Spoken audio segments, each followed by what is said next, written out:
tonight to the stage reading of Sinclair Lewis's It Can't Happen Here.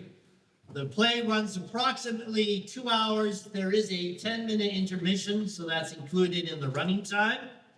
I'd like to mention that the proceeds from tonight's performance will go to benefit the American Civil Liberties Union Maine chapter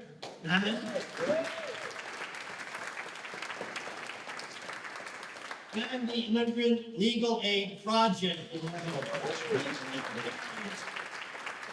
I encourage you to visit them during the intermission. We have one word of thanks to the Maine Irish Heritage Center and Pat McBride, Sue Gorham, Jean Haney, Michael Conley, and Becky Hitchcock for helping out tonight. Picture taking.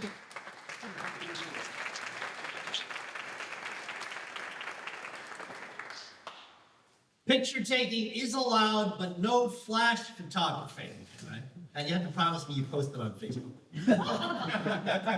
And finally, please silence these nasty little devices, because I do one. Good evening. Tonight's WPRM broadcast of It Can't Happen Here, adapted from a play and a novel by Sinclair Lewis, is brought to you by Print, a bookstore, and the Cafe Review, an art and literature quarterly journal published in Portland, Maine for the last 40 years. Complimentary copies are available at the desk. It's 3 o'clock on a sunny October afternoon in Rutland, Vermont, 1936. The place is an old-time pharmacy. The front window is so filled with window displays that the street is not visible. Shelves with cigarettes, cosmetics, and remedies line the walls. The white-haired druggist, Clarence Tubbs, is behind the soda fountain counter, serving Henry Veeder and his wife, an old farm couple. Behind Clarence hangs a poster that reads, Walt Trowbridge, People's Party candidate. Defeat Windrip, fight dictatorship. Nearby, a large campaign rally is taking place in the state fair.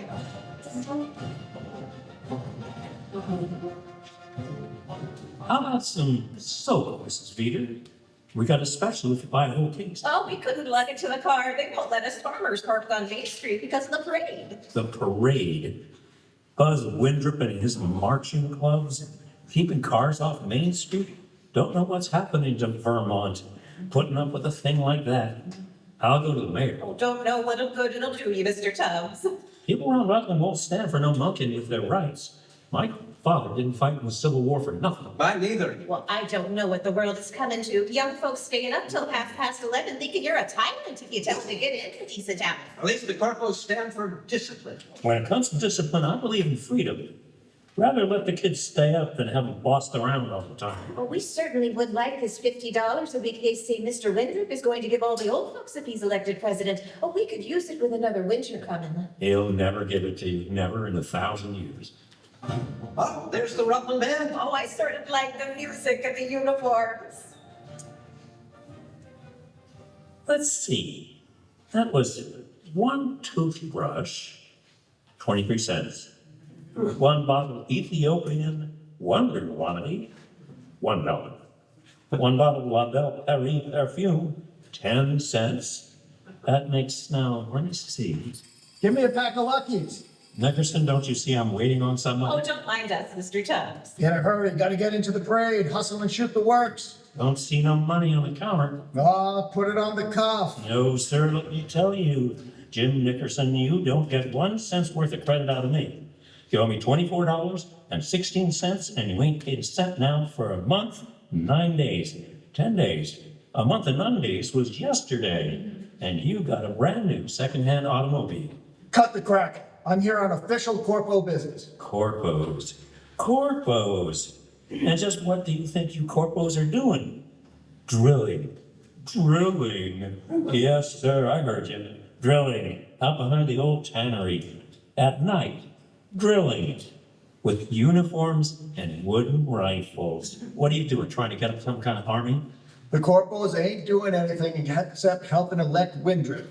But I'm here for official business. You gotta tear down those People Party posters. Tear down? of all the eternal impudence in my own store? Now listen, sweetheart, today Rutland belongs to the corporals and not to no damn People's Party. Why, if Commissioner Swan sees those posters, Let him see. You'll see one American that ain't gonna knuckle under to Buzz Windrip nor any other dictator. I'm a Walt Trowbridge man. all right. You won't tear down your seditious posters. Don't blame me if you go out and start your dirty old jalopy some morning and find the tires slack. Dirty old. My automobile dirty? You got some tough boys back in Hills. I hadn't thought to be so cranky. I guess you have to excuse young fellas like Nickerson. Never had no bringing up. But this drilling, why, I was saying to Mrs. Tubbs just this morning when I was shaving, I don't like this drilling, I says, and says she, this man Windrip gets in, she's going to take to her bed and never get up. These boys nowadays don't get the home training we did. How much is that? $1.30. Bad luck. Hello, Claire. Well, hello, Mr. Beater, Mrs. Beater. Do you remember me, Mrs. Greenhill, the doctor's wife? How do, Mrs. Green? Mary, of course I remember you. I always read your father's paper. Yes, sir. Dora Miss Jessup gets out just as good a paper as any they got in Boston. Mr. Beater, how are you and Mrs. Beater going to vote? Oh, we think a lot of Senator Winthrop. Yes, sir. The country's got to have order and security. All the folks down our way are for him. That's the only thing I got against him. If old timers like you are approve of it, He wants to coordinate farming and all the industries. Coordinate. What kind of word do you call that? My drugstore gets along all right. Don't need no coordinating. If it weren't for the deadbeats, all of them, lots of them in corporal uniforms too. How did they buy their uniforms when they don't pay their bills? That's what's wrong. Corpos has a lot of deadbeats. I guess little Dave, you don't know what a deadbeat is. oh, yes, he does. He's a doctor's son. Aren't you afraid that if the corpos get coordinating agriculture, they'll dictate how you run your farm? Your farm's been in my family for 100 years. Anyone tried to dictate to me, I just laugh. No, ma'am, don't you be afraid. Not in America. Yes, sir. A special Reverend Dana's cat has licked that hard-boiled dog of old man Benedict again. Let me get out a special. Dear Mr. Jessup. Well, how are you, Henry? Glad to see you in town. How was maple sugar for the spring? Fine. Henry and I better be going along. Come see us, all of you. Oh, you bet. Glad to see you. Bye. There is that ice cream I see. That is ice cream. Well, I just wanted to know, Lorinda Black swore she'd quit and leave me without a society editor and a New England conscience if I didn't buy her some. 2 ice creams, Clarence. What kind? Most poisonous kind you got. And I got 2. Corpo ice cream, I got 2. Hello, you loafers. Hello, dear. Well, I'll have you folks know I just composed an editorial proving that Senator Berzelius Windrip is a combination of Andy Jackson and Mae West. And that if elected president, he won't steal the dome off the Capitol. Maybe. What do you think, Doc? Don't ask me about politics. I'll leave that to the other fellow. I'm too busy practicing medicine. Fill that prescription, will you please, Clarence? And get it delivered to Ed Moore's? Sure, yes, sirree. Yes, Ed, I'll have his elixir if I live. You will live to be 100. Certainly like to. Then I might have a chance to win an argument with my old lady about whether this here new broccoli is food or a table decoration. Which side you taking? I kind of forget. I'll go set up this prescription. Going to go see the parade? I've got to make a call. I'll leave the politics to you liberals. Hello, Aunt Lindy. Hello, Doc Foster. Well, what's the matter with this Windrip? May not be any Daniel Webster, but he's a real man of the people. Medicine man with the loudest holler in the world. All he wants us to do is put ourselves in his hands, and he'll work a miracle. We need a miracle. Unemployment up, another 2 million, stock market down. Everybody's scared of war. The world is filled with trouble. And a lot of troublemakers. Chad Ledoux broke another new rake today and never tried to repair it. He is the worst hired man that ever was. I wish you would fire him. I wager he did it deliberately. Shad's all right. He's sort of a social experiment of mine, trying to see whether I can't make him as courteous as a caveman. No, you failed. Edmore's prescription is ready to go. Well, hello. Friends. Mr. Tubbs, that English hairbrush you imported is no good. The bristles come out. They can, that's all. Maybe they can't, but they do. Send for it and replace it. I'll look it over. I'll buy you a drink. What are you taking? Not a thing, thanks. We're all filled up. Come on now. Never knew you to pass up anything free, Dormus. I'm buying. What are you taking? Tonight, we said nothing. Thank you so much.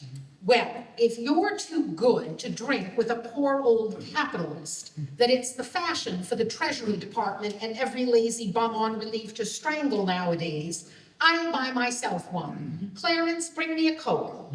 Dormus, I see your rag is pretty near admitting Windrip will be elected. Looks like it. I admit our rag isn't doing enough to prevent his election. Oh, Lorinda, you're a regular communist. If you had to run a big textile mill the way I do, and try to find young machinists that know their business, you'd change your mind. Young folks today simply won't learn. Nothing matter with young folks. Trouble's with us. You take my younger daughter, always wanting to go to Europe. Why, say, I was talking to a fellow the other day, and he told me there wasn't a single factory with an up-to-date assembly line in the whole city of Rome. No. Absolutely, I give you my word. And that's why Senator Windrip says, keep our dollars at home and reduce taxes. He promises to work up the tourist trade so foreigners will come to see the Grand Canyon and New York and the birthplace of Cal Coolidge and all them natural wonders. Yes, that's good dictator talk. Windrip doesn't want to be any dictator. That's what he said. If you don't believe it, read his own book, 0 Hour. He says, and mind you, he's the greatest man in the country, but he's so humble. So is the typhoid germ.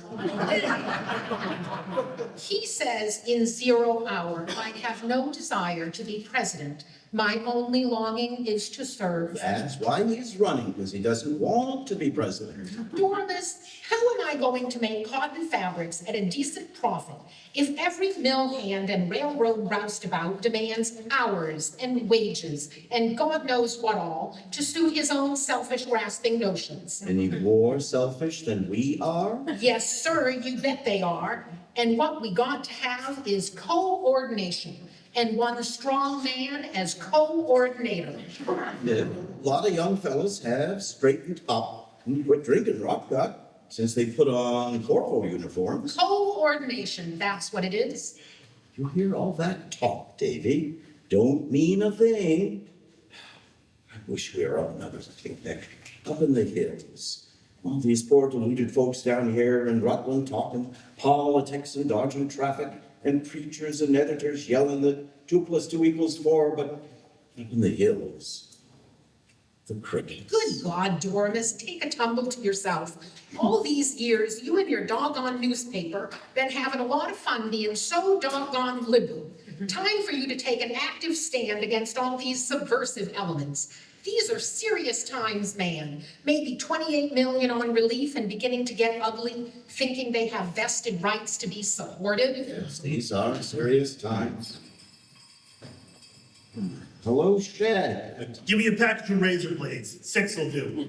Last you quite some time.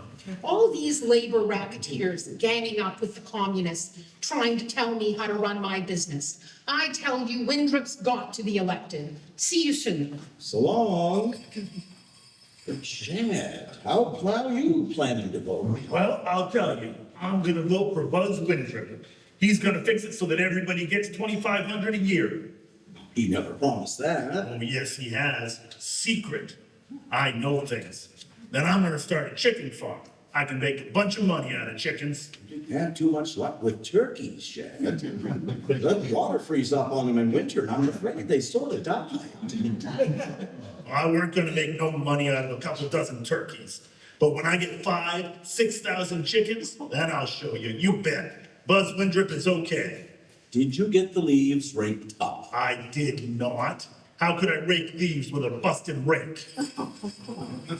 I don't know whether it's worth the time discharging Shad. We might just shoot him. Come on, David. Bye, Aunt Lindy. Bye. Bye-bye, dear. Bye, Mary. Look here, Dormis, my blind friend. We've just seen the recipe for all dictatorships. Rich people like Frances Tasbro, who only has that factory because her husband left it to her when he died, putting up the money, and lumps like Shad Ledoux carrying out the dirty work. These shads aren't dangerous. Their mouths are too big. Folks that have the sense to live in the Vermont hills ought not to worry about them. Anything that's beyond our hills. Iowa, cornfields, and Oregon forests, and Alaska, you could build an empire in. Do you realize how big Texas is? Big as 3 European countries put together. This isn't any one-horse country that a dictator could ever get hold of. No, it ain't gonna be. America is too big for any one gang to bully. It's got too much sense of humor. It can't happen here. Hello, everybody. Young fella. Hello, boy. Going to march in the Corpo Parade, Julie? I am not. I don't much care for the bounding redneck. I only dropped in for a package of cigarettes. Well, I should get back to the office. Goodbye, Julian. Goodbye, Mr. Tubbs. Julian, I want to ask a favor of you. I'll be glad to do it, sir. Come to dinner with us next Sunday. I can guarantee you watermelon pickles. Be delighted. I found an old snapshot of your father wearing his cassock that I'd like to give to you. Oh, thanks. He was about the greatest gentleman I ever knew. So scholarly yet so gay. He's one of those people who really do serve God with a joyous heart.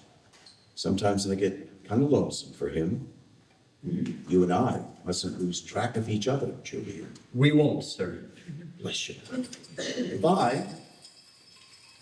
A coffee milkshake, please, Mr. Tubbs. Coming right up. Got a line on the job yet?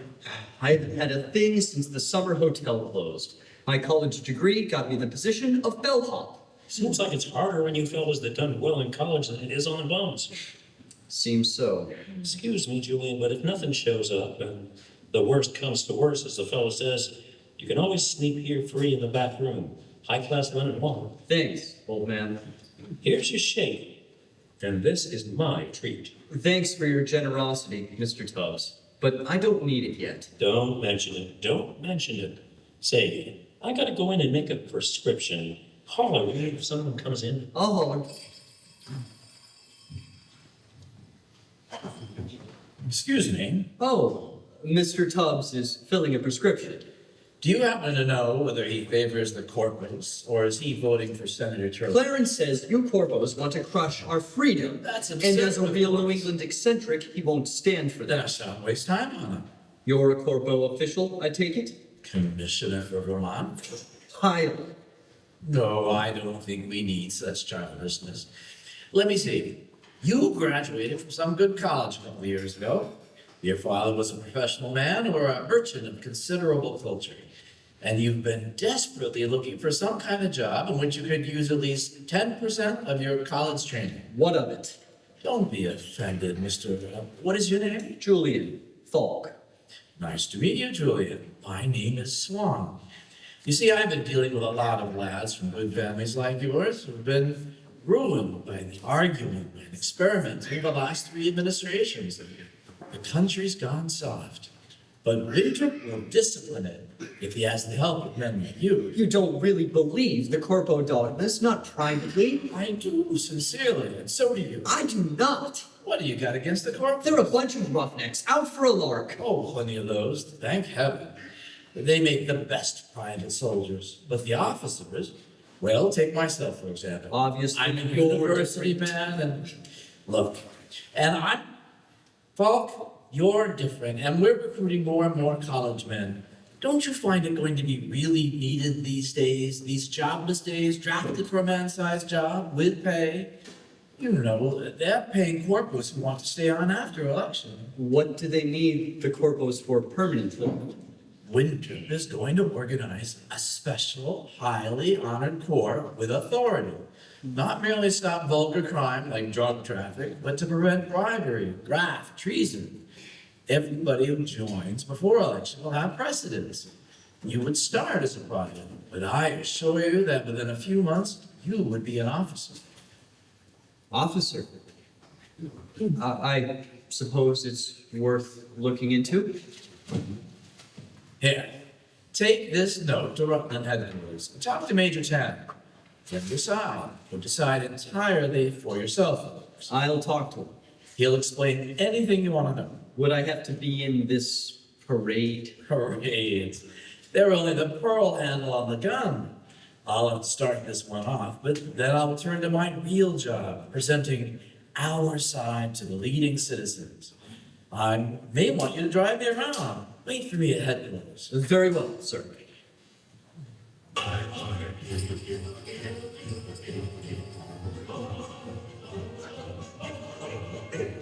Mr. Tubbs, I sent Corporal Nickerson in to ask you to take down your People's Party posters. And he said you refused. Is that true? Corpos, tell me how to run a drugstore. Jim Nickerson is nothing but a deadbeat. You, Nickerson, you're nothing but a deadbeat. What's noise here? Noisy old thing, aren't you? Who's gonna stop me? Belligerent, aren't you? You go on calling me a deadbeat and you'll get your block knocked off. That won't keep you from being one. Buying an automobile and handing me up. You owe everybody in town, all of you. Whose place is this anyway? Yours, I'm quite sure. So I must ask you to tear down those People's Party posters. You can go right on asking. Nickerson, tear them down. Get out of here, you tin soldier. Nickerson, work on him, will you? Might as well get used to it. Oh, gee, Commissioner. Or turn in your uniform. You get out of here, all of you. Please! No!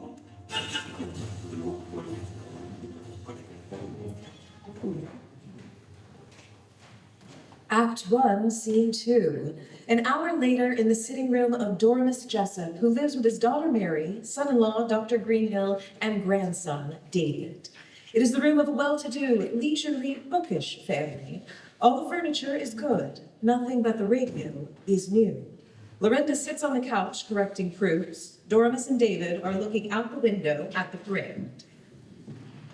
Oh, gee, they look grand. I love parades. Yes, they're kind of fun. Oh, look, Aunt Lindy, there go the corporal flags. Dormis, I think you'd find a better way to spend your time. They're a fine-looking body of young men. That's what you make any dictatorship out of. I've never heard of the corpos hurting anybody. Well, that depends on their leaders. If these boys are made to believe that it's righteous to kill, then they'll kill. And it hurts just as much to be beaten by a fanatic as by a brute. Oh, look at Grant Julian's coming. Where?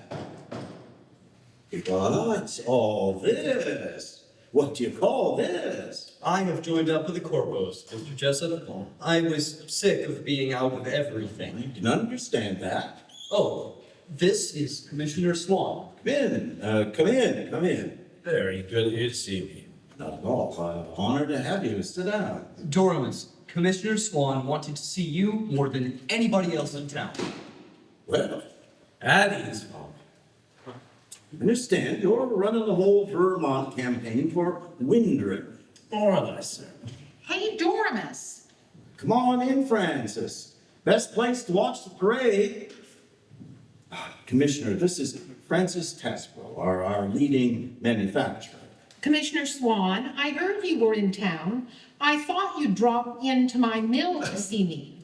Sorry, Mrs. Tasbro. Haven't had the chance. Why, it's the biggest single industry in the county, and I've been ordering my employees to vote Corpo. I don't like that. Oh, I see. There was something I wanted to talk over with you. I thought so. Commissioner, our society editor, Miss... Miss Pike. Swan, have you come to tell us that Senator Windrip just loves the common people? I am a very simple person, Miss Pike, and probably a sentimentalist. To my mind, Senator Windrip has a little of the qualities of Lincoln. Are you a general or something? Just a commissioner. Is that a corpo? Yes, Captain. Oh, I'm not a captain. I'm Daniel Boone. Let's get out and explore then, Daniel. Okay, bye, Grandpa. Surprised you're not out inspecting the parade. I started them off. I'm only in town for 3 hours. Much more important to talk to you. Oh, thanks. My paper's been trying to get both sides break. It might surprise you to know how eagerly Boston headquarters has read your summing up of the situation. I am surprised. There's nothing more important than to have you understand the corporal ideal of a vigorous and purposeful youth. We intend to give them a plan instead of a vague longing to get something for nothing. Relief has produced a lot of slackers. There's your wood. Dad, don't be so noisy. I can't help it. Yes, Shad Ledoux, he's our hired man. I see. Shad, you picked the most inappropriate times to... You, Ledoux. Attention! Yes, sir. Ever been in the Army? No, sir. I believe you've had military training. Militia, sir. That'll do. Thank you, sir. Well, I must say. The way that loud and straighten up under corporal training would surprise you. We need training. If this nation is not re-galvanized into the spirit of 76, any foreign power would walk in and subject us to slavery.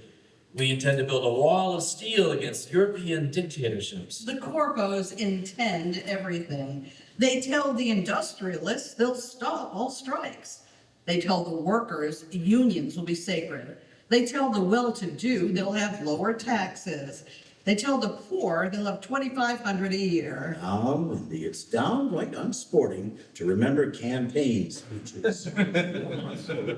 Miss Pike, if you'd only listen this afternoon when our chief broadcast from the Little Brown Church in the Vale in Barrie with Dr. Prang, the radio pastor, this afternoon may be as historic as the Battle of Lexington. Commissioner, I have a little business I'd like to discuss. Falk, just wait for me outside in the car. You probably know that I've had rather important letters from Corpo headquarters in Chicago urging me to take an active part in the National Council of Businessmen on behalf of Windrip.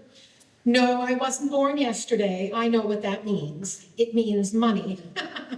Well, I'm ready to come in with you since I understand confidentially that Windrop's going to put the labor unions in their place. You may take it for granted that one of our chief purposes is to give business a fair deal, to keep the wheels of industry turning in the good old-fashioned American way. Forbid all strikes. That's the way I like to hear a man talk. So, Commissioner, I'm going to make a contribution to the corpos that will surprise you. There you are, $1,000. That'll buy some corpo Bibles. An error, I'm afraid, my dear. I understood your assessment was $5,000. $5,000? Perhaps we better not have you as a contributor at all.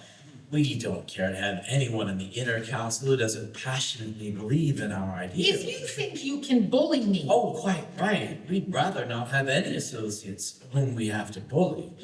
Of course, it's a little inconvenient. The corpo troops will soon be augmented to several millions, which means millions of yards of fabric. Oh, well, now. No, not now, my dear Mrs. Hasbro. I really couldn't take a check from you until you've had time to think over our ideals. Then you can communicate with me at Montpelier headquarters. Oh, well, I'll see what I can do, Commissioner, and I'll write to you. I'll enclose some samples of cotton. See you soon. Oh, Father! Father! Is Father here? Mary, what is it? I've just come from Clarence Tubbs' store. There was some kind of a row. Nobody seems to know what happened. They say he's injured quite badly. God. I talked to your reporter, Betts. He thinks that maybe the corpos did it. Oh, I'm sure my men had nothing to do with it. They're trying to find my husband. Clarence. Poor Clarence. I'll have to telephone the AP in Boston about this. Do you know anything about Mr. Tubbs getting hurt? No, unfortunate accident, probably. I'll dash right down to headquarters and find out. Oh, and Mr. Jessup, why stir up ill feeling by printing any more than a bare announcement of this mishap? You know mob psychology. Hold up the account till I can make a complete investigation. I'll think about it. Where's Davy? Davy? This is the first casualty in the whole election. Then it's important. Davy, I want you to come in, okay? There are too many strangers in town. Oh, gee, we were playing cops and corpos.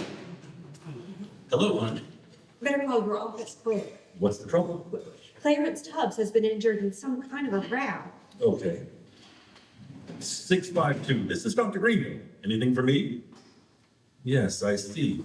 But Mary, they've got Dr. Strong. I won't need to go. You do need to go, really. I feel there's something funny about this whole business. Maybe you better. Strong will tend to it. He's a total pussyfoot. I'm sure the Corpos did it, and that man Swan will cover things up if you give him a chance. All right, I'll make sure he does it. Come upstairs, Dad. Got an airplane working. Gotta start a little trouble, man. See you later. Indeed, call. I'm certain Swan is unscrupulous. Senator Windrup is in Barry right now, ready to broadcast. He's got to say something on the radio about this, warn his corpos. Operator, get me the toll line. Toll line? Just a moment. Here, Dormis, take the phone, talk to them. Hold on a second. Find out more about it first. Let it go, operator. Thank you. You're just excited. Oh, maybe I am, but I can't help wanting to do something. An attack like this on Clarence is serious. Of course it is. Tell you what I'll do. I'll go down and look into this business myself. Charlie Betts and the boys, they're all right, but they haven't got the old man's experience. You're gonna miss the Windrup broadcast. I'll be back for most of it. Let's be practical. Practical. This is the little brown church in the Vale. It's packed clear to the lofty rafters, gilded cedar, with excited visitors and a crowd of, I'd say, 10,000. They're milling around outside. Senator Windrup is climbing out of his Cadillac. Adelaide Tarr-Gibbons is presenting him with a bouquet of California poppies. Miss Gibbons, would you care to say a few words? Do you think Senator Windrup will get the woman's vote? Thank you. It's wonderful to be here on this momentous occasion where we witness a new revolution throughout the land. My ancestors came over on the Speedwell. Nevertheless, one of the things we must put an end to is women's suffrage. I have been saying women have done nothing for the vote. If only people listened to me back in 1919, I could have saved them all the trouble. No, certainly not. No votes. In fact, women must resume their place in the home. As that great author and scientist, Mr. Arthur Brisbane, has pointed out, what every woman ought to do is have 6 children. Thank you, Miss Gibbons. That's all for now. Oh, that's quite enough. Give me a toll line. This is Rutland 67. I want to get a number quick. Get one of the secretaries of Senator Windrup at the Little Brown Church in the Vale. You know, that big radio church? Well, it's important. This is Miss Pike of the Informer. Get it and call me. The tens of millions that listen to the gospel gift the radio. I want to introduce and come to you the cooperative candidate for president, Senator Windrup. I'm not going to address this radio audience as my friends, because lots of you are my enemies. I hope so. This is a farmer named Basilius Winder making another political speech. Only it isn't political and it isn't a speech. I detest campaign promises that no man under heaven can carry out. This ain't a campaign. It's a revolution. Is this one of Senator Windrup's secretaries? Well, you'll do. You've got to get a message to the senator. I know he's speaking, but this is a matter of life and death. Write a memo and put it in front of him. It may be victory or defeat, but you've got to. This is the secretary of Commissioner Swan, a commissioner of Vermont. Tell Windrip that his corpos, our corpos, have beaten a man, Clarence Tubbs, a druggist. Clarence, Tubbs, druggist, Rutland, Vermont, in a campaign round. This must stop. Give him the memo. It's vital. The people are sick to death of political chatter. For 160 years, the Congress has been discussing. It's time to act.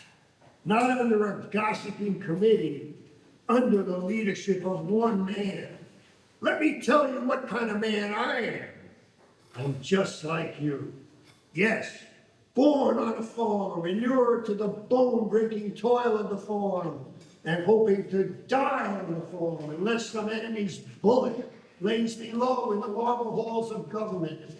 So let me sum up the planks of my platform. The president shall determine the size of all courts.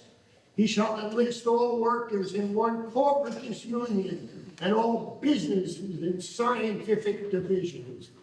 The present political parties shall be abolished because it is absurd to have rival gangs in a civil state as in an army at war. And this is war against all the degenerate countries of Europe, and the corporate discipline shall not be for the purpose of joining but opposing all forms of dictation. Unless any president be tempted, the power of Congress to impeach him shall be facilitated. Individual liberties are glorious, and if for the moment we give up a few liberties, it is only so that in the long run we may starve ourselves to greatness. I would conclude there, but I'm able to give you a piece of startling news. Even while I stood here speaking, in the beautiful little city of Rutland, Vermont, Mr. Clarence Tubbs, a fine merchant of that place, was seriously injured in a scuffle. My enemies are trying to place the blame upon the corporals, but I have secret information of what did happen. Turn that off. Doesn't that sound like a dictatorship? It's beginning to. You've got to remember, you can't take these speeches literally. Did you find out about Clarence Tubbs? Yes, sure, he's hurt bad, but not fatally. And it positively was not the corpos, just as Senator Windrip said. Gracious, and wonder how we found out about it so soon. Remarkable. Very. Clarence must have got into a scuffle with some strangers. Folks uptown were putting it on a corpo named Jim Nickerson. Know him? Kind of a tough egg. Somebody had seen Nickerson go into Clarence's store, but I found that Henry Veeder and his wife were right there in the store when Nickerson went in. Bought a pack of cigarettes. Veeder remembers it's because Clarence made him pay cash, and they were still there when Nickerson went out. So that proves he's innocent, and the corpos had nothing to do with it. Just goes to show you mustn't jump to conclusions. I don't believe you've got the whole story. Nonsense. Back again, Julian. Letter for you, sir, from Commissioner Swan. Letter from Swan. Dear Mr. Jessup, we shall be honored if you will accept the enclosed badge as honorary corporative sub-commissioner for Rutland County. There are no duties involved except your approval of our endeavors to give strength and purpose to youth. Pretty fancy. It's meant as a bribe, in case there should be any more trouble like the attack on Clarence. It was an accident. The commissioner was all broken up about it. He investigated right away. Clarence got into a scuffle with some fellows from up in the hills, probably Brick McGee and his gang, none of them corpos. That's what happened. Probably was. Lindy, you ought to accept disappointment. If some of the corporals turn out to be right, more reason why I should take part. can be a good influence. You can only influence a machine gun from one end of it. Quit making out the corpos as a bunch of Frankensteins. Isn't Julian here one? And we've known him since he was that high. I've worked exactly 4 months during the past year. I'm not asking for a cinch or looking for glory. I'm yelling for a job. And the corpos will tell me what to do, and they'll feed me. They'll shake off this bungling democracy. Mustn't blame it on democracy. Anyway, we're gonna organize things, so we got a living. Don't depend on them. Think out a way for yourself. Think it's time to act. We're not parlor pinks, we're realists. We're behind Buzz Windrip, the man on horseback. Dormus, I want my time. I'm quitting. Don't entirely dislike the notion, but it's a little inconvenient. You said you longed to stay with us all winter. Not gonna try to hold out on my dough, are you? Certainly not. It's a pleasure. Julian, take that suitcase out to the bus stop. Follow the call. Have I gone? You do a lot of things. Aren't you a corpo private?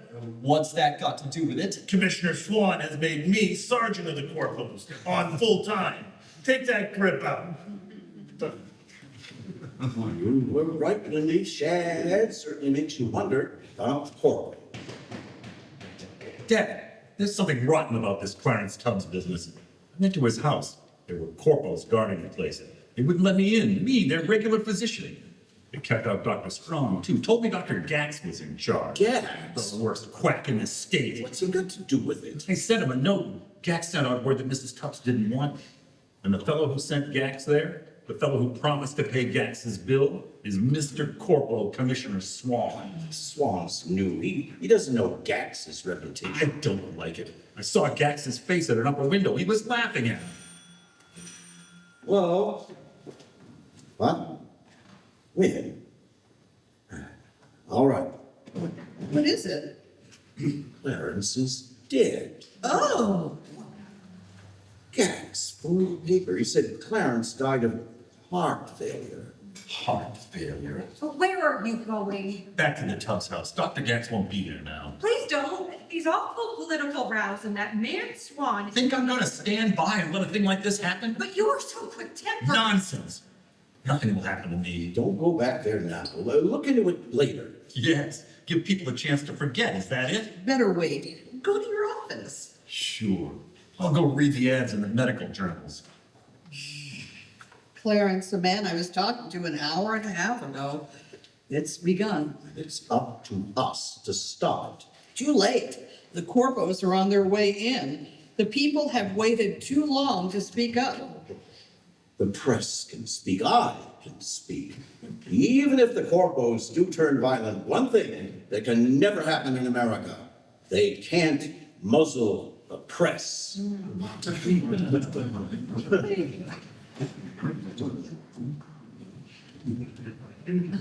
Act 2, Scene 1. Winter, 3.5 months later. The offices of the Rutland Daily Informer. Windrip won the election and is now president. These federal inspectors in corpo uniforms, putting up a holler about safety devices, all of them grafters, with their hands out for a bribe, making me fire my best men and put corpos in their place. That's what your President Windrip has done. Careful. Want to get us in trouble? I'm in trouble enough. Windrip in office only 1 month and new taxes every day. Demand we put in more windows for the poor abused workmen, then tax us on the number of windows. Before election, they were going to do so much for the factory owners. What have they done? Didn't you approve of their solving unemployment, chasing all them idle into work camps and renting them out to you for 75 cents a day? All they deserve. Ain't they been yelling for jobs all these years? Well, now they got them. But even with wages down where they ought to be, I'm not making a decent profit. By Godfrey, I'm losing money. The women laundry strikers in New Orleans lost their lives. They wouldn't have if they'd minded their own business the way I am. I am concerned about President Windrip limiting freedom of speech, my opinion. That's even more important than money. Now look here. I'm sick of all this talk about money. What gives you poetic folks your nice houses and your motor cars to go out and look at your doggone poetic sunsets? Money. We moneyed people got to stick together, and we're looking to you to lead the movement against all these taxes. You're supposed to be one of these great liberals. Well, go the whole hog. Denounce the corpos so hot you'll hear a holler right from Washington, D.C. You were pretty strong for them before the election. So were you. It was your editorials made me vote for Windrip. You know that's not true. Absolutely, and I got a right to demand. Don't do your demanding someplace else. We have got to get out of paper. All right, but I'm not going to let up till Doremus does his bounden duty and speaks up for the downtrodden. The who? The manufacturers. Kind of funny. I figure she's actually making almost as much money as she did before the election. I guess nobody is happy except the corpos themselves. She's the 6th complainer I've had today. What did that letter say you were reading before Fathead Hasbro came in? What letter? Well, you know perfectly well. Just a typical kick from some sports fan. What did you do with it? I tore it up, I suppose. What are you keeping in that top drawer? Well, now let's see. There's 1.5 pair of mittens, 4-year-old ticket to the county fair. Then why is it locked? Just some private papers. Let me see them. Lindy. Doremus, you have never had secrets from me before. The cruelest thing that ever happened is you're being afraid to trust me. I lie awake nights imagining every horrible thing. I must know. Let me see those letters. Take a shot at you from the bushes, Mr. Editor. Bomb hitched to your starter, a well-wisher. Oh, my dear. Some practical joker. Any others? Plenty. 3 days ago, a crowd of masked men dragged the editor of the Sawtree Argus into a swamp and beat him, and his own paper reported it as an accident. They weren't practical jokers. What's that? Why do you have that revolver? Sakes almighty, be careful. I haven't fired one of these pesky things for 10 years, but I used to be able to hit a condensed milk can at 30 yards. Why did you get it? I don't know. I figured if they tried to start anything, I'd be ready. Who are they? Our corporal friends. So you really are worried. Yes. Things are getting serious. Listen, this is an AP dispatch I just got from Washington. 100 members of Congress have been put under protective arrest. Congress? Yes. And they can't impeach Windrop. He said their power of impeachment would plumb prevent his ever becoming dictator. But there's more. Government takes over the American Federation of Labor and the CIO and combines them in one union. All workers are required to join. In charge to fix all hours and wages is the munitions manufacturer, William Pinto. I can't believe it. We should read the follow-up of this story. Something's holding it up. National censorship? Protective censorship. Indeed. I don't know what to do. People come and ask my advice, and I don't know. I never realized what an editor's position as guardian of the truth could mean until now. It's too late. I've failed my people. You haven't. Yes, I have, my girl. And I want you to do something for me. Yes. Take a little vacation. Let me be alone here for a few weeks to work things out. Doremus. Go home. Go on home. I don't want you bothering me. I have never in my life heard such a wicked lie. I'm going out and get the DAR news, and you can fire me, and I'll always be back at my desk at 11 o'clock every single morning. I will. You will not. You've never been less than 15 minutes late in your entire life.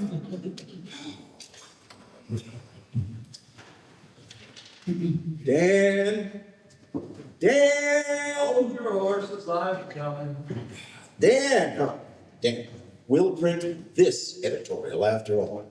We'll do no such thing. You make the page up right now and make this the lead editorial. Can't. What do you mean, can't? I mean, I've been reading it, and we're not gonna run no such piece in any paper I've made up. I've thrown in the talk about corporal machine guns. You want to have them turned on us? Scared. Scared? Me? Remember the editor out in Kansas 2 days ago? Corporals tied him to the press and set fire to it. They didn't burn the printers, did they? Only the editor. I wasn't thinking of the editor, I was thinking of the press.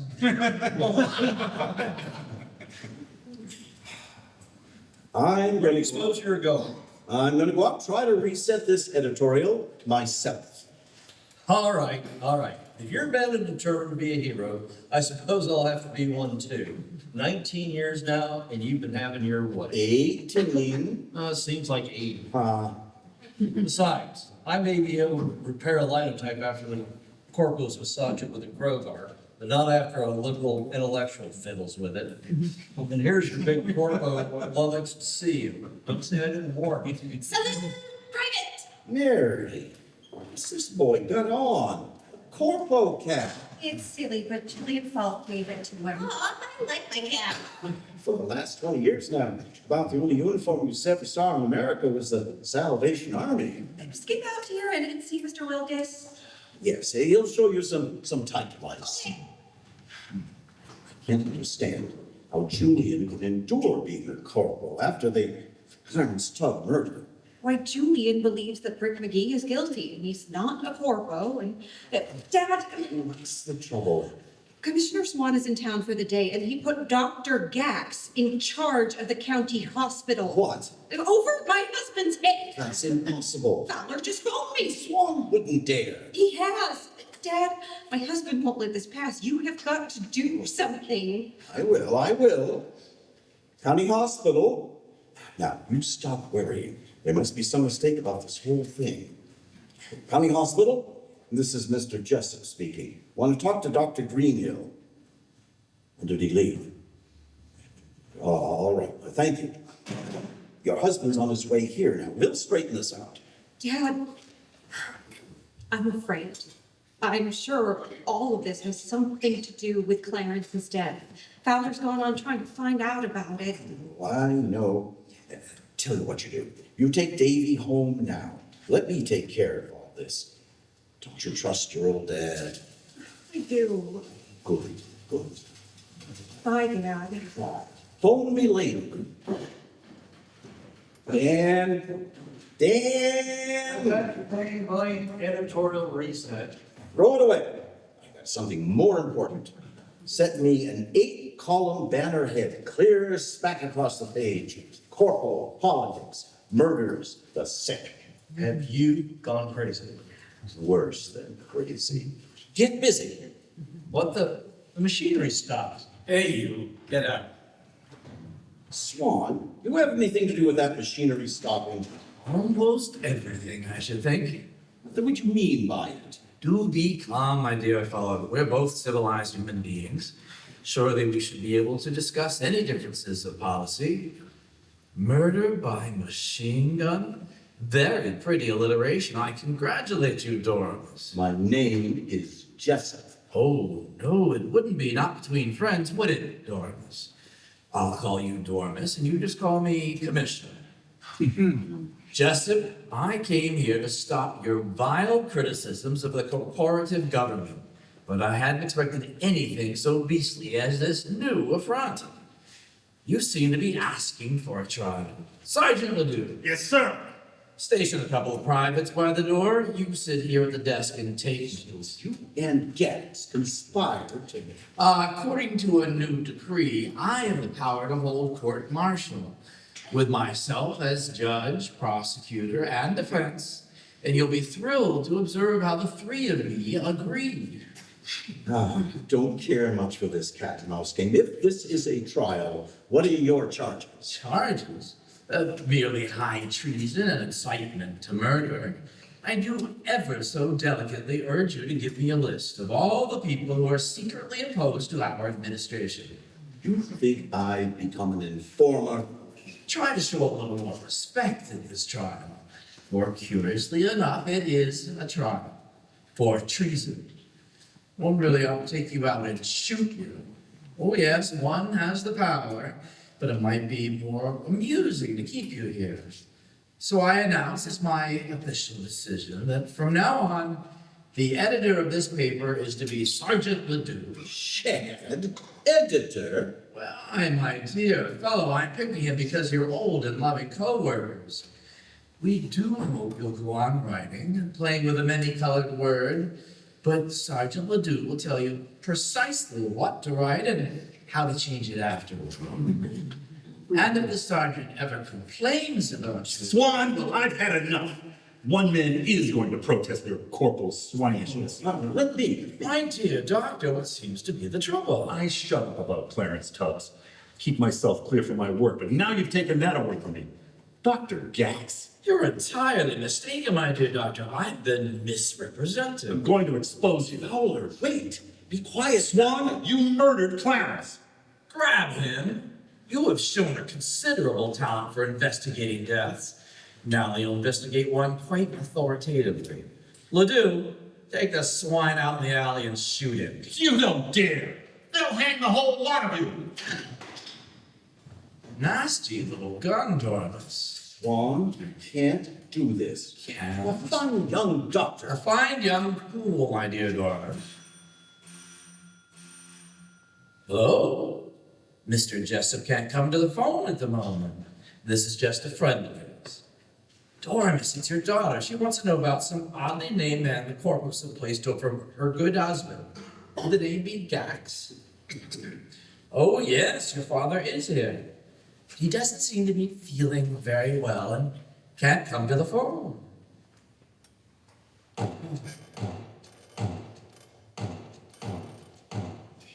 No, Mrs. Greenhill.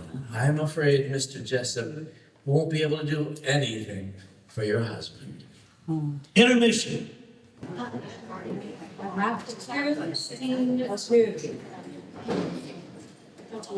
Some weeks later, in Dora's office, now occupied by Shad, who has been made lieutenant. There are new corpo posters on the walls. Is Mr. Dormis Jessup in? Nah, he's in the composing room where he belongs. What do you want? Is this Lieutenant Ledoux that I have the pleasure of speaking to? That's me. Who are you? I hear, sir, that you're not only the new editor here, but in general charge and representative. That's the one. Great honor to meet you, sir. Dimmick is my name. I'm an insurance representative from Albany, and I'd like to interest you in a few... Well, you can't. Don't roll over. You don't quite get the idea, sir. The lieutenant doesn't need any insurance. A grateful government will care for him with a pension. But I know how the whole district looks to lieutenant for values. And if you could just induce a lot of people to take out insurance and freeze out the irresponsible agents, I feel it was only my duty to beg the lieutenant to accept, maybe 10% of my commissions. Hadn't thought of that. Oh, yes, it would amount to quite an item. How about my starting in on your hired man, just... Swell idea. My hired man. Go for it. I'll order the old goat to get liberal, and that'll look after his family. Well, thank you, sir. Jessup! Hey, Jessup! I'm coming. Who handles your insurance? Judge Jarvis. Well, this insurance fellow just fixed me up with coverage for my new chicken coop.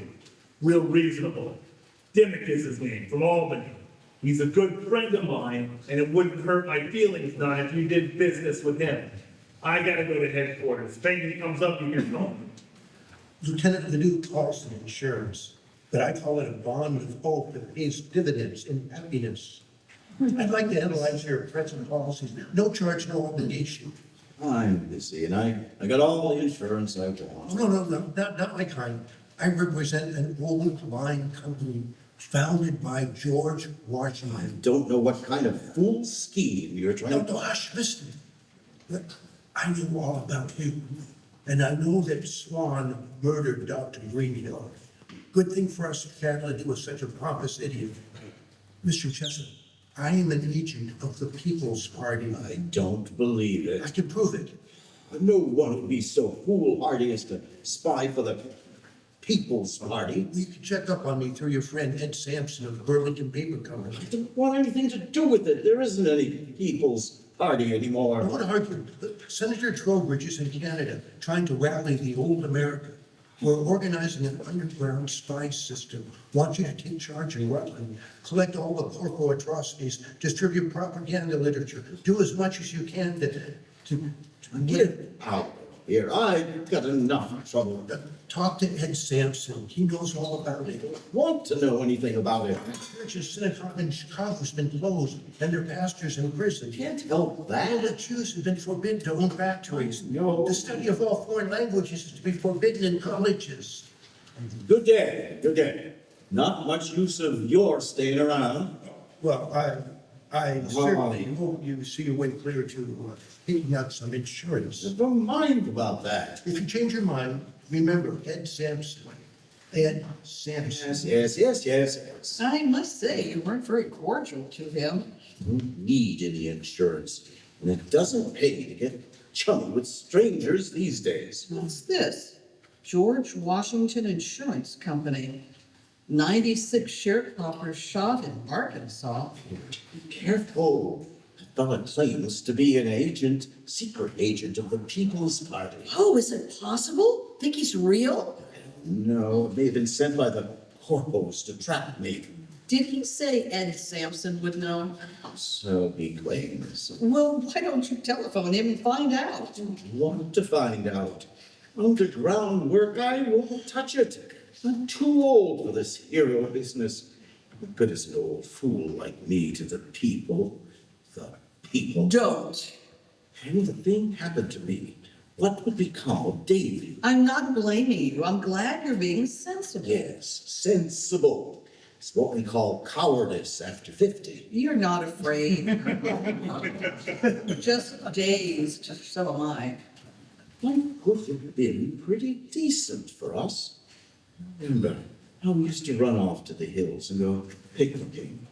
Can't we just take Mary and Davy and run off to Canada now? I haven't any strength left. Find it in the people. There's always strength in the people if you fight for them. Run away? Do you think that we could rest on the hill and see the people fighting down in the valley? It's quiet on the hill. I wish I could give you strength. But I'm frightened too, and lonely, and I'm just a cranky old maid, but not in my heart. I know how warm that is. Let me kiss you. We'll come back, our strength, someday, somehow. We'll fight. Whoa, down there. That is Dimmick now, the secret agent. Fellow that's just jumping on the bus that's pulling out for Burlington, to the north. Careful. Oh, another handsome new lieutenant. Hello, Julian. I saw Shad in the pool room. He mustn't catch me here. What's wrong? This morning, Brick McGee was shot for the murder of Clarence Tubbs. So that's all cleared up. Only I know Brick was innocent. Sure, Mr. Jessup, I've had enough. I'm sick of the lies and the killings. Get out of them then. I'd be shot. Julian, Yes, do you want to risk your life to overthrow the Corpos? I think I might. Then you've got to be ready for dangerous work, dirty work, How do you mean? to betray them. You're sick, you're young, you need to stick to the Corpos, learn all the inside stuff. Someday we'll need young men like you on the inside. Will you do it? Yes, get chummy with the Corporal Secret Service. Learn who are the traitors to the old America. And you'll have the greatest chance of us all. All right, I'll try to do it. And now, Skip. You better look pretty unfriendly to us from now on. I will be. I'll try to. Goodbye. And all right for you, talking to me over Julian's head. I did not. Did so. I know you, trying to coax me into virtue. You're like all women. I mean, thank God I am. Come in. I don't know if you'll remember us. Why, sure, Henry. Mrs. Vader, please, come in, sit down. Real nice office you got here. Just a small place. That's right, dear. We mustn't waste Mr. Justice's time. Darn this, I've been a reader of the Informer for so many years. I must feel like I belong to it, so I thought I'd come and ask. Our family's been on our farm for 100 years, but now the Corpos have sort of taken it away from me. take it away. Well, this is the way it happened. One day a corporal came to me and said I had to do my part in President Windrip's farm improvement plan. Said I had to take a $10,000 loan. Mr. Jessup, I don't need no loan. He made us take it. Now, dear, let me tell him. Then they said I had to rent the house to them for a corpo rest home, and they made me and Mrs. Veeder move out to the shed. My crops for food. When I went down to corpo headquarters, they said the crops belonged to the corpos because they was renting the place. They never paid any rent. And then they took the $10,000 they made me borrow and turned it over to a corpo contractor to make the house into a barracks. Beautiful old house. Yes. And they got a notice I had to pay the loan back. Well, I didn't have the loan. Man, the bank said the government owes the bank now. He had no choice, like they used to have in the old private banks. He had to act by hard and fast rules. Make people understand that this is going on. Yeah, so they took my place because I couldn't pay. And now today they told us we gotta pay rent for the shed. We're getting kind of desperate. I thought maybe you could give us some advice. It's got to change. We've got to act together. We've got to. What are you doing in my desk? Sorry, Shad, I forgot. Veeders, what are you folks belly aching about? We can come by some other time. Yes, goodbye, Doramus. Goodbye. Why? Come again. Don't have to mind visitors that way. Ah, the hell with them. Jessup, did you buy any insurance from Dimmick? I didn't decide. Well, what did Dimmick tell you? Nothing in particular. Now, don't try getting funny with me. You ought to know by this time. I'm on to you. What did you and Dimmick talk about? Oh, yes, just ask me if I wanted any insurance. You didn't talk no politics with him? Why, no. Never mentioned Trowbridge or the traders in Canada? Certainly not. That's good for you. You showed some sense for once. Because Dimmick, you thought he was a friend of mine? You said he was. Well, I was just trying to see how much taffy you'd swallow. Dimmick is a spy. No. Oh, yes. For Trowbridge and the People's Party. Anybody try to fool me, he's got a job cut. How did you see through him? Use my eyes. I'm an old guide and a woodsman. When I got to headquarters, there was a report on this fella. Calls himself Dimmick, so we grabbed him. You have him already? Well, not exactly, but he's in town and my men are looking for him. Would you know him if you saw him? I'm not sure. Neither am I. Didn't hardly look at him, confounded. I don't know as I could describe him, not real perfect. He say how long he'd be here, where he's headed? Why, yes. He said something about going down to the quarries south of town. I bet you he's down in one of them right now, trying to corrupt the quarrymen. Headed south, then. The quarries. We'll catch him. Toll line, please. This is the informer. I want a person-to-person call. I want to speak to Edward Sampson, the Burlington Paper Company, Burlington. What do you think you're doing? What are you monkeying with my telephone for? As I told you, Ted, I didn't promise Dimmick anything. But you got me thinking about, interested in the idea of more insurance. Well, I'll get a good agent for you. Oh, thanks. Meanwhile, I want to ask about an old line company that I used to know. Hello, Sampson. Mrs. Dora, Miss Jessup. Fine, she's fine. Yes, so is Davy. Say, Ed, I wanted to ask you about the George Washington Insurance Company. Is it reliable? Yes, the George Washington Company, I said. I believe Adams and Son once represented it around Boston. Reliable, then. Oh. All right, thanks, Ed. Drop in and see me. So, you got some sense, eh? Gonna grab some insurance? How much are you willing to put in? I'm going to gamble.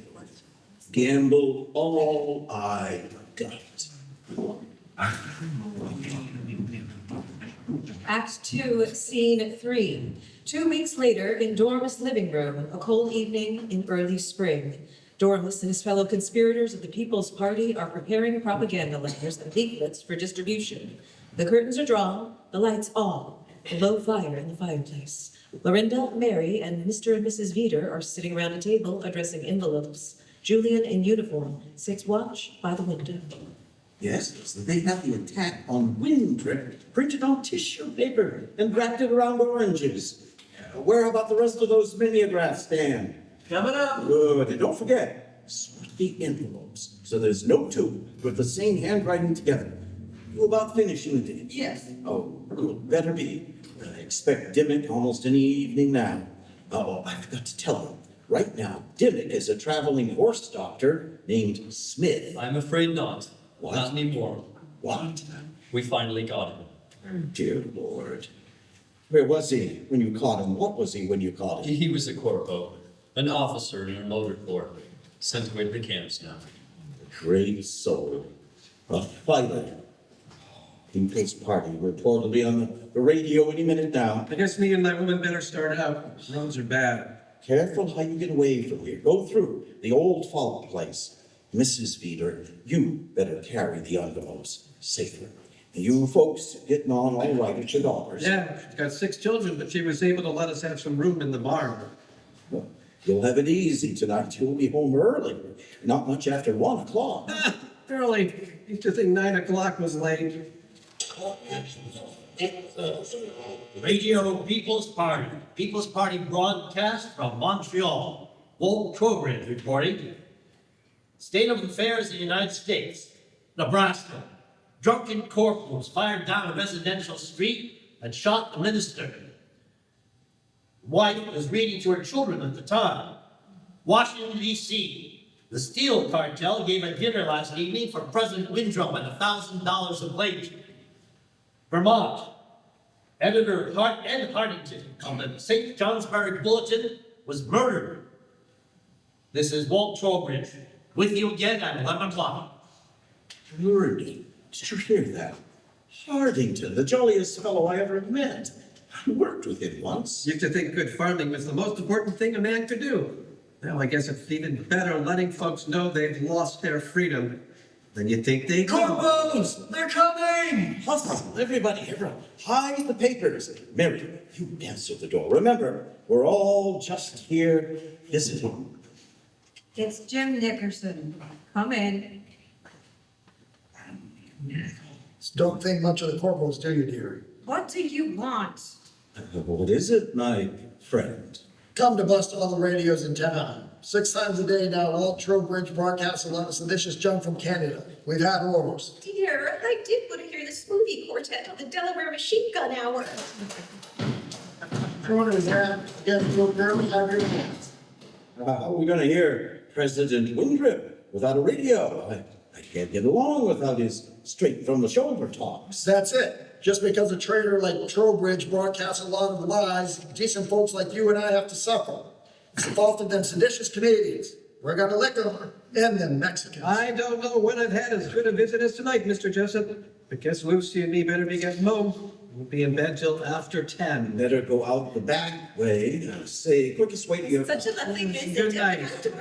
Brenda. Mr. Jessup, don't try to fix that radio. We'll know if you monkey with it. I wish it wasn't so cold outside. Jessup, folks like you and Mrs. Greenhill got no idea what a tough time we boys have going out nights and smashing radios. No, we can't appreciate it. Yes, I understand. Well, say, Jessup, you're a newspaper man. Maybe you can tell me. Probably you've heard there's a lot of these seditious pamphlets and papers circulating around. Been giving you trouble? Well, I say, I goes and buys a pair of socks right in the corporal commissary. And there was a kind of a lump in one toe. So I pulls it out, and what do you think? It was a leaflet that said, "Corporals, do you want to murder your own brothers?"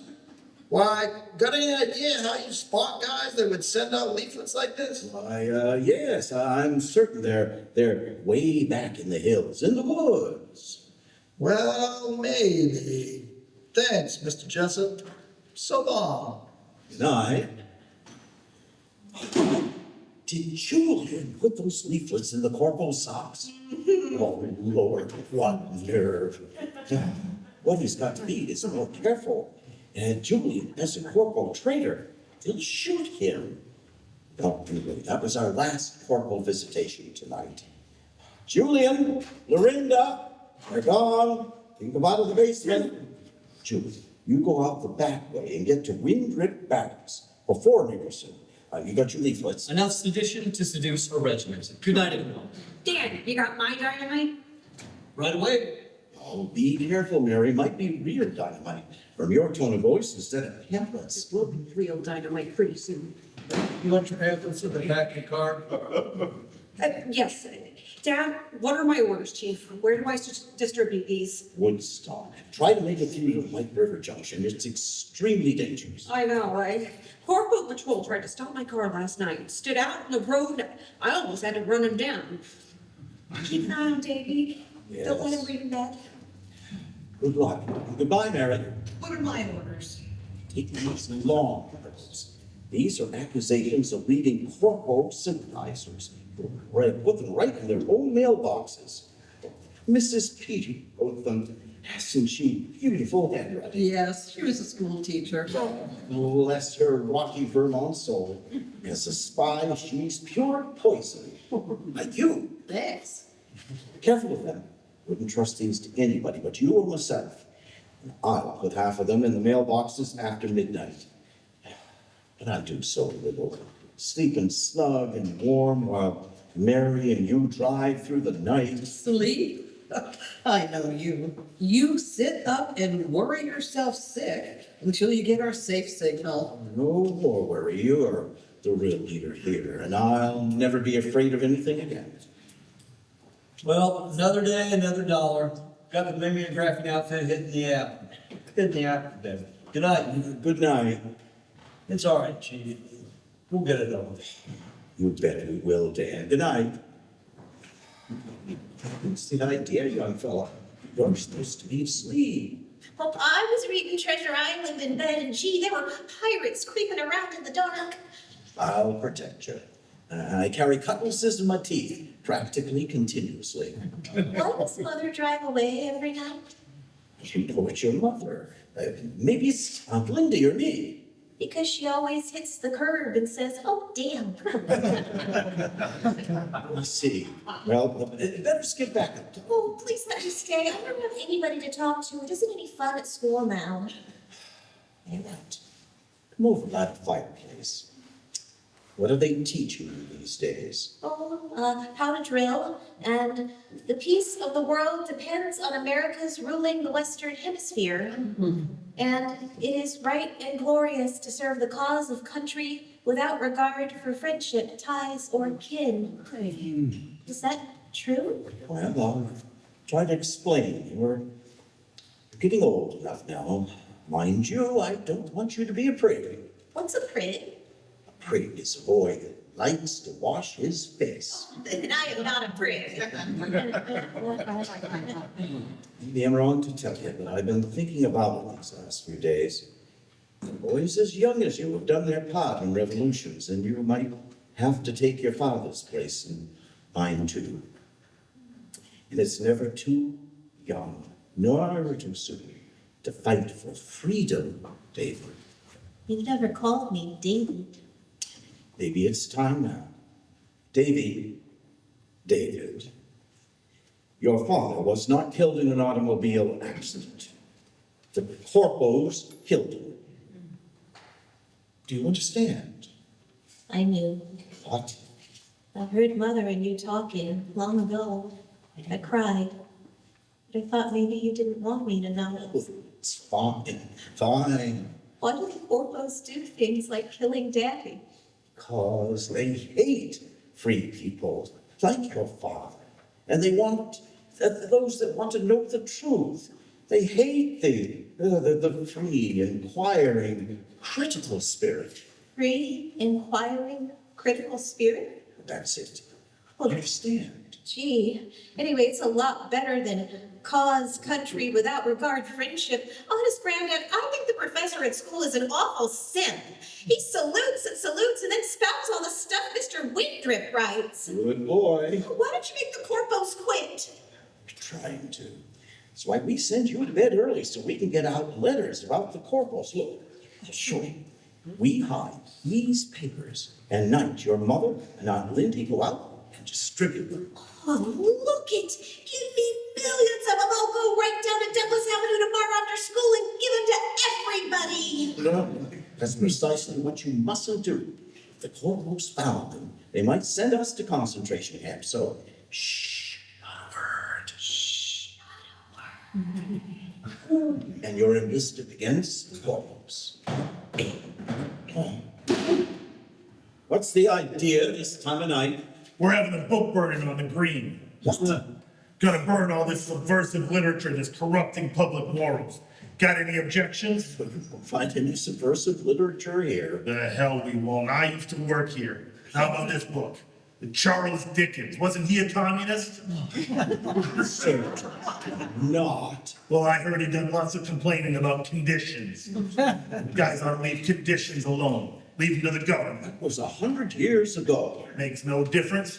Dead skunk stinks as bad as a live one. Hey kid, what are you doing with that book? I want something to read before I go to sleep. Let the boy go up to bed.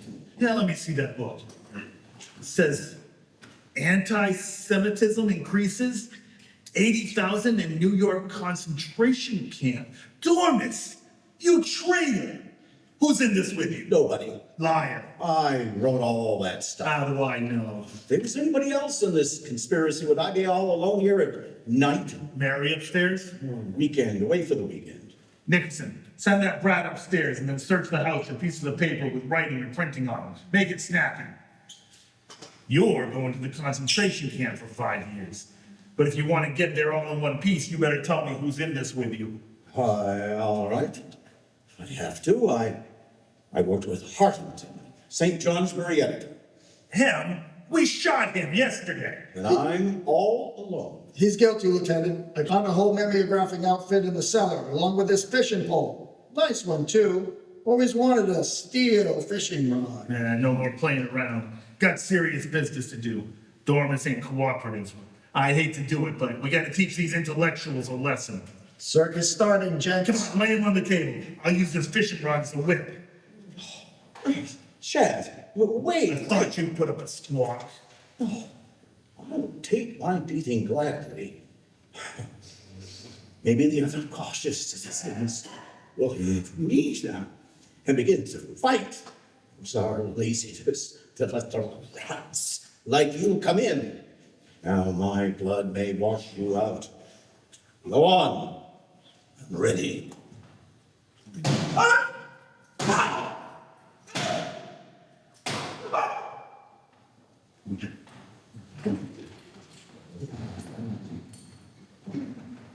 Act 3.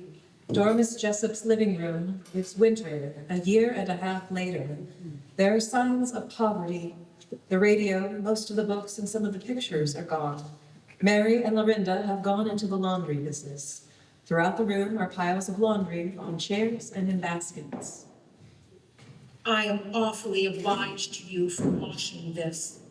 It'll be the first time for half a year that I've had on a clean white shirt. I know, not even for funerals now. Nothing much but funerals these days. Francis, won't you come to supper some night? I'd love to. In the mill barracks, they just about starve us. They give us lectures instead of hash. That's what your doggone coordination did to me. Goodbye. Thanks a lot. Come again if you think it's safe. My shoulders hurt from all this ironing. I am so tired. My turn now. No, you worked all last night. Born again. It doesn't matter. Besides, it takes my mind off of worrying. And I suppose we are lucky. Think of Mrs. Tasborough. And our Episcopal minister driving a bus. Poor darling, he is such a bad driver. Much luckier than your father. 18 months in the stockade. They couldn't have beaten him much, do you think? Or else he wouldn't have written so clearly. Well, that is for him, I mean. Dormis Jessup always did write the worst hand. That's so. Oh, it's you, Chad. Are you now a captain? Yeah, I made it. Hiya, girls. You got my laundry done? Yes. I thought I'd drop in, save you trip to my quarters. We prefer to have David deliver it. Awful sweet and obliging of you to your old hired man, ain't you? Why don't you be a little friendlier? Not that I care a hoot. Here's some more laundry from headquarters, Mother. Did you deliver the bundles up on the hill? Yes, Aunt Lindy, but I almost fell down in the snow. Hey, kid, where are you going? I've got to go do my homework. Well, why aren't you down at the air raid lecture for boys? Aunt Lorinda's giving me lessons. About what? Free, inquiring, critical spirit. Wonderful opportunities the corpos have brought the kids of this country. And I got Mrs. Doc Greenhill watching my socks. Dude, you came for your laundry, Shad. Now here it is. Ah, showed a little spirit, huh? Let's see how good you done them this time. Now, loudly, you'll wash them again. Get out. You want to spend a little time in the concentration camp like your dad? Get beaten, naked? You can't frighten me. Oh, yes, I can. I have. You're gonna need my protection bad. Stop. Listen. What's the matter with you? Don't you hear that plane? It's just the ordinary patrol plane, isn't it? I hope so. Mr. Shad Ledoux, Captain Ledoux, you are scared to death. I am not. What is it? I am not. I tell you, I ain't scared. I've forgotten what a coward you are. You'd be scared too if you knew what I know. Chance of getting bombed any minute.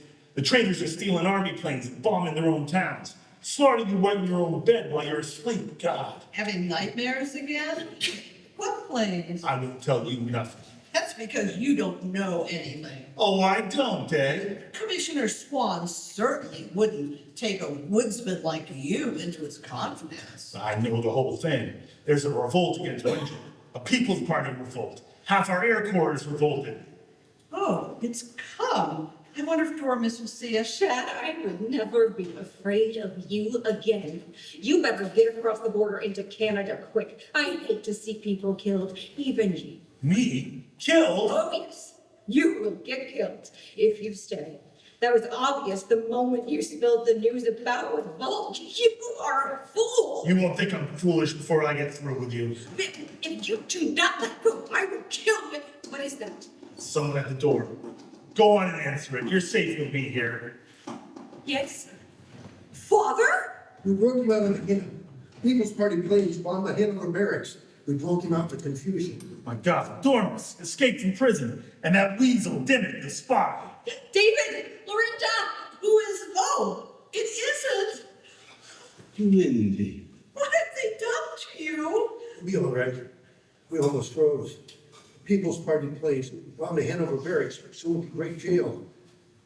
He's exhausted. Let him sleep a while. I'll go make some hot stew. Well, I'm off. I'm headed to St. Albans. Good luck. David, let's go to the kitchen. Mary, you know what they'll do to your dad if they catch him. I can guess. Oh, no, you can't.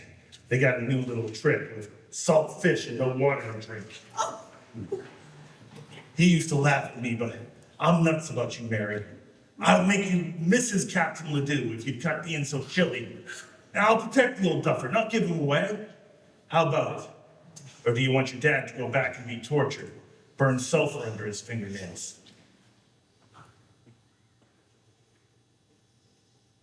Very well, Shad. You win. What shall we do with Father? It may take some time before I can smuggle him out. I know a place to hide him in the basement. You got the outside basement door bolted, ain't you? Nailed up. Well, no patrol will find him there. We must get him down there quick. The patrol is due any moment. Father, come here with me now. Oh, no. Don't, not again. No. David, go down to the basement and help Grandfather get settled. What's happening? We're hiding him in the cellar. It's time for the patrol. I see. God's blessing he's here now, all safe. I'll hurry with the soup.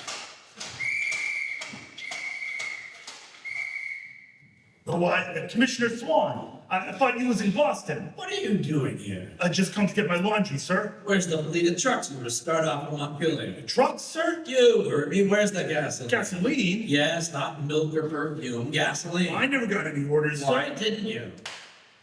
If I don't get 10 truckloads of gas to Saracen Field tonight, there won't be a corporal plane in the air. And the rebel planes are getting to bomb New England. Sir, why don't you let the outsiders know how big the revolt is? I've kept it hidden, careful. The whole world will know in another 48 hours. 1,000 bombs will tell them. Of course we'll win and crush these amateurs, but Who's here in the house? Just this woman and a lady cooking in the kitchen. You sit down, Ledoux. Lieutenant Paul, make a search of the house. Search upstairs. Nickerson, you take the kitchen. This is a crisis. I want all my officers on the job 24 hours a day. Those that aren't, I shall shoot. I come to town meeting you and I find you lolling in this house. Laundry? I find out at headquarters how much time you've been spending here. Now, what's your explanation? I've been at headquarters all day, sir, till just this minute. You had in your charge a tank of 10,000 gallons of gasoline. That tank is empty. To whom did you sell it? Nobody, sir. Mean to tell me you didn't know it was gone? No, I didn't know, sir. So you were merely guilty of carelessness, not theft. Kind of looks that way. So I'll detail only 3 men to shoot you. You're joking, sir. I don't joke with these. Lorinda, let's get you into the room. What do you mean? What is the meaning of this invasion? Swan, why am I dragged in here? I want to find out what traitors Ledoux is associating with. I'm glad you and Mrs. Greenhill aren't the kind I'll have to serve. Merely exiled with a farm colony. No one in this house is a traitor, including Captain Ledoux. I have no reason to love him, but he's your most loyal. Shut up. What? Shut up, you laundress. Julian, you may have the pleasure of taking Ledoux along now. Shoot him in the woods between here and headquarters. I'd hate to stay in the streets. I confess, sir, I did steal the gasoline, but don't shoot me, please. I can tell you where Jessup is. Jessup? An admirable Judas, but his talent for treachery has landed him in a concentration camp. He escaped from Camp Hanover. I seen him. He's in the basement. And Dimmick is headed for St. Albans. Well, this is beautiful. Really, this is too beautiful. Fall. Yes, sir. Drag the old idiot up here. Yes, sir. Julian, you can't do that. Mr. Jessup that loved you so. Swan, may I speak to this woman, sir? It might be interesting. Lorinda, you have apparently forgotten that you and the man that loved me so tried to persuade me to leave the corpos. Swan, pardon me, sir. Nickerson, come on, lively. And Bob, don't forget that Jessup tried to corrupt you. I shan't, sir. Commissioner, am I going to have your pardon, sir? Oh, but he shall not shoot you, probably. Oh, well, thank you, sir. You don't look well, Mr. Jessup, but you will look very well shortly. Are you ready to go? Or are we to be treated to poetic farewells to your loyal family? Are you ready? For a year, I've been waiting to die. But I shall go with a great company of ghosts, with John Brown and Nathan Hale.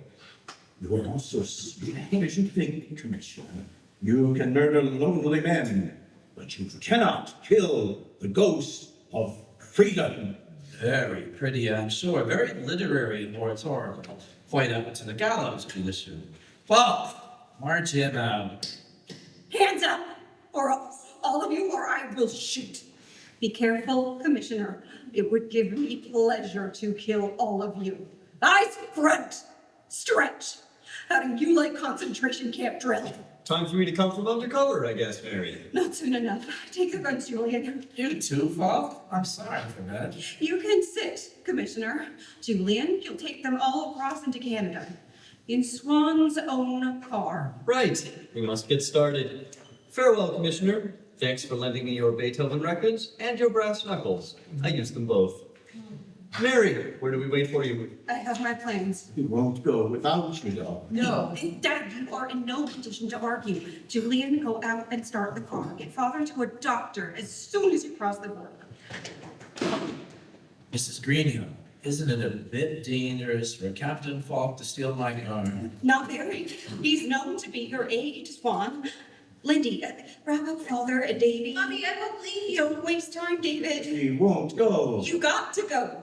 I'm the only one that can hold these people here. It's a question of all our lives. A corporal patrol may come in any moment. Ah, you realize that, Mrs. Greenhill. If you will stop this mild unpleasantness, I'll let you all go. I give you my word of honor. A corpo! Honor!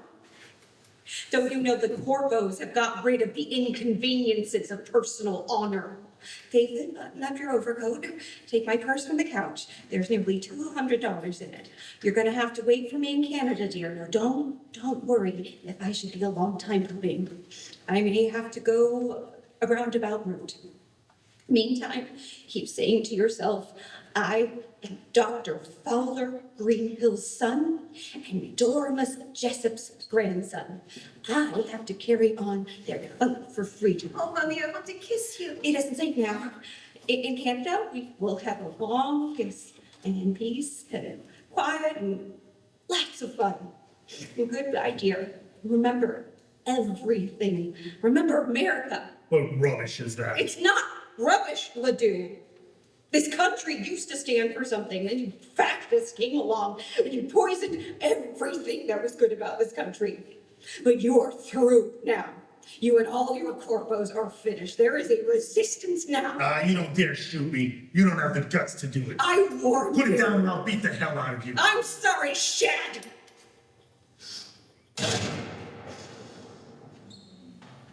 Don't move, Swan.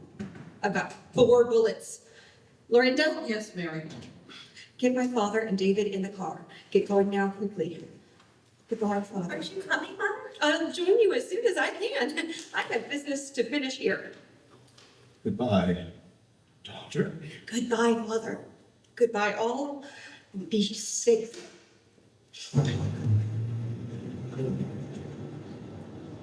Headquarters knows I'm here. Suppose someone came in that door.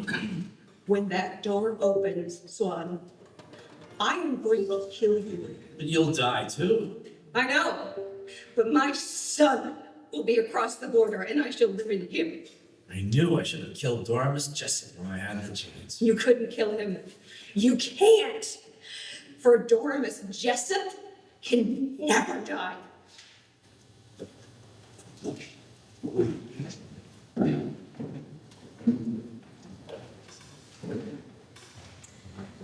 The play you just heard premiered in 21 theaters simultaneously on October 27, 1936, with production sponsored by the Federal Theater Project.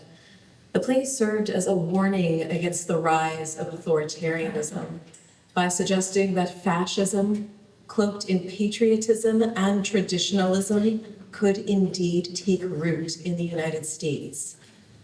Our cast fears that that is happening now. The question is, what are we going to do about it?